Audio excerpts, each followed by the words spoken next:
So for 2011, Ford has gone through a mid-cycle refresh of the Edge, tweaking its outside styling with a much bolder 3-bar chrome grille, as you can see on the front. Also the addition of LED running lights.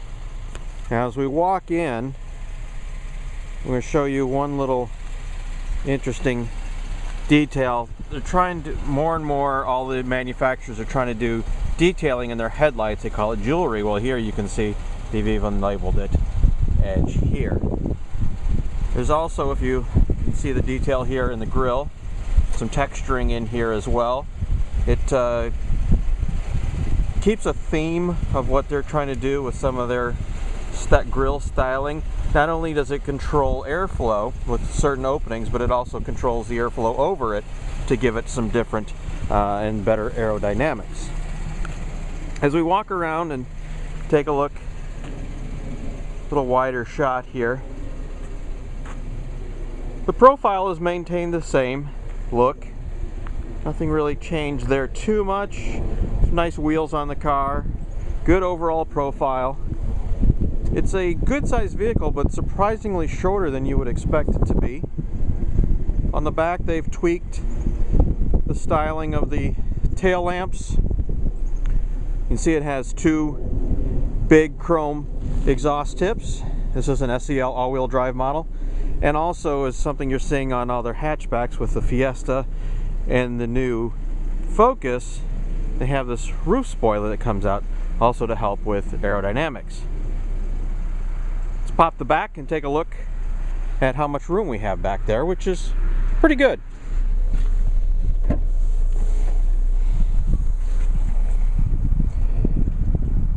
As you can see, pretty decent size trunk room back here, hatch room.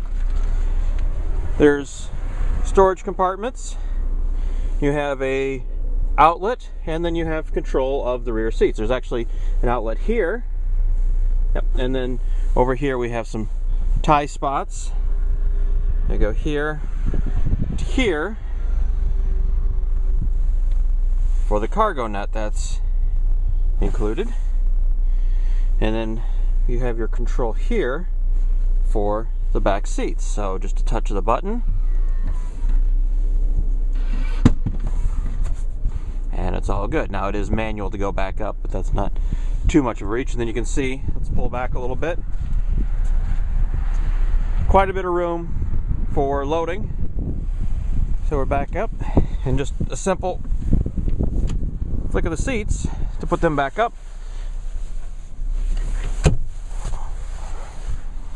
Now before we get back here, you can see we've had a bit of a spring thaw, or actually midwinter thaw. So a little bit dirty back here, apologize for that. But good rear seat room. Slide in. And then as you can see, more than enough headroom.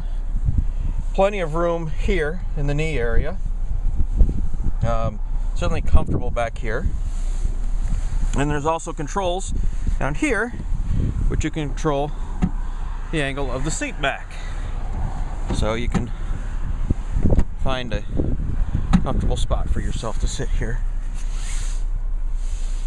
And then this is the view, the cabin from back here. We'll go through the whole Ford My Touch system, but the view from the cabin up here.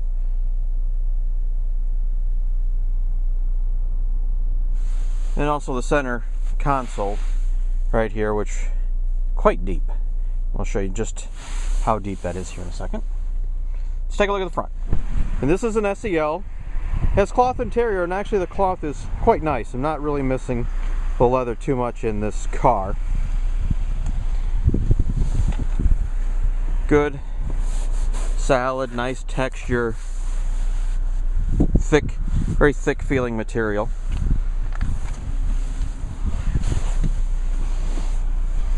Plenty of cubby holes. You have down here in the door,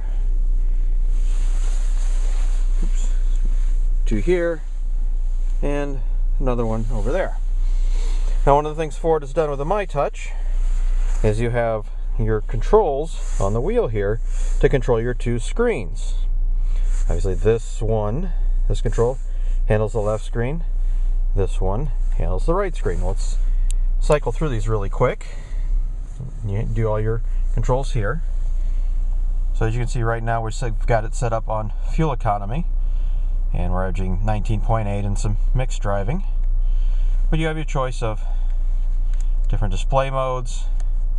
You can go through a tachometer, temperatures, the intelligent four-wheel drive, or all-wheel drive,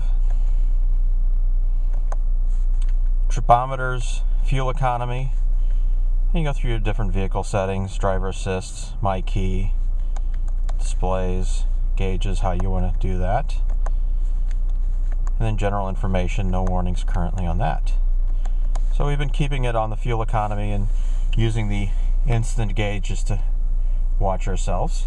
And then over here, you have how you control the My Touch system here. So you can do through your entertainment. Right now we're listening to an Audible book of Charlie Wilson's War. You can go through your AM, FM, Sirius, CD, anything in the USB. We have Bluetooth stereo and then an AV in. You can control the phone, and actually that phone is connected. Compass and all your climate controls. So it's kind of a cool compass thing there. So you can do all that there.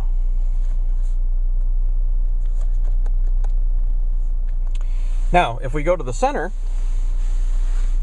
you can control everything also here via touch. So it's set up in 4 quadrants. You have for the phone, this is for your stereo, USB, iPod, Sirius, your climate control, and then just general information. So that's your screen as it is there. And then if you want to bring it up as a full screen, you just touch the corner and it comes up. And then when you're done, there. We'll go to look at the USB, and there's all your information to control the audio system for your different sections there. So there, as we said, we're listening to Charlie Wilson's War. It even shows your album art. All your controls for climate, dual climate, unit auto, and then our general information for there. This one does not have navigation, which, you know, if you like that, great, and if you don't, that's fine. We're not really missing it. And then all the other controls are down here, which are some just touch to move. Oops, there you go. Get your buttons to move.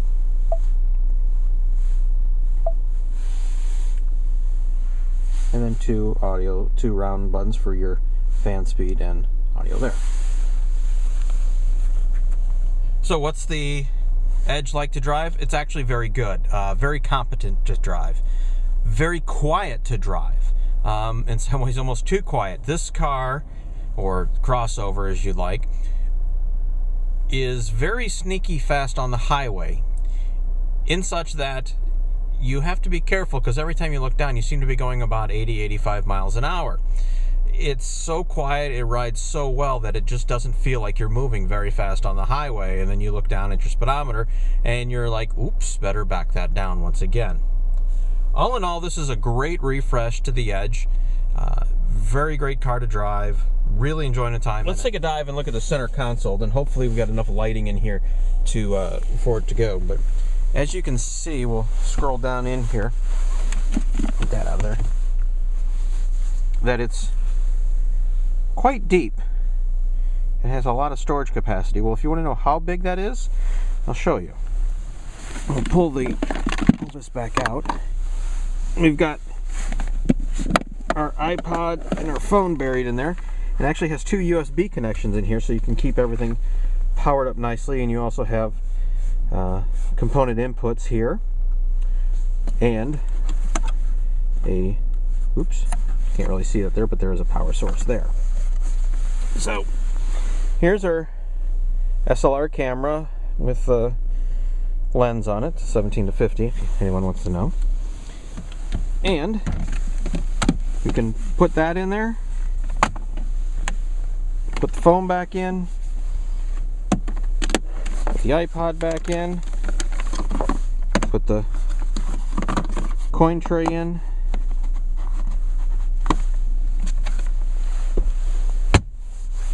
close the lid, no worries. And it's a huge bin in there, so you can store just about everything in there.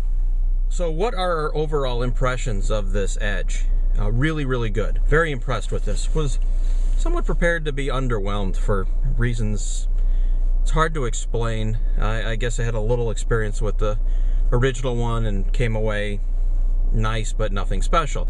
This one feels much, much better. Ford did a great job with this mid-cycle refresh. This is a car that you could drive, or a crossover that you could drive for hundreds of miles, come away feeling very refreshed, very good utility. I think any kind of family of 3, 4, 5 would have no problem with this as the primary vehicle, being able to haul gear and kids and whatever else they need wherever they need to go.